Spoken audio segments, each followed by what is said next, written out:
polypropylene plantsakke en baie goed in daai rigting. Maak groot sakke vir die ouens wat perdebedryf is om voer en reserve of wat ook al in die wolfsboxes te hanteer of buitekant as dit nie baie mors nie.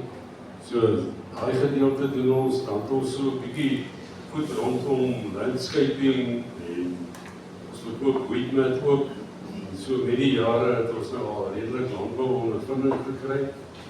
Ouens van cannabis, elke ou kom deel sy goeie geheim en voorspoed en daai tipe dinge.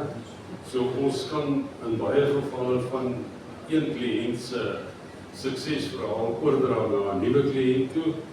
Ander vra weer, ons moet maar asseblief stil hou, want vir baie ouens is dit 'n kapitaal uitleg om te kan begin. Dan wil hulle nou nie so graag hulle geheime bekend maak of deel nie. So dit is nou maar een deeltjie waar ons is.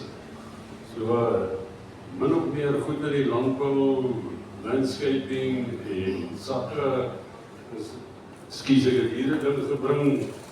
Dit lykste Moses van dit op, maar dit is eintlik 'n sling affair wat by ons kluise en printers en enige ding weer kan skuif, maar ons skuif rotse of klippe en stompe en die ouens wat die groot goed skuif, almyne en broodbome.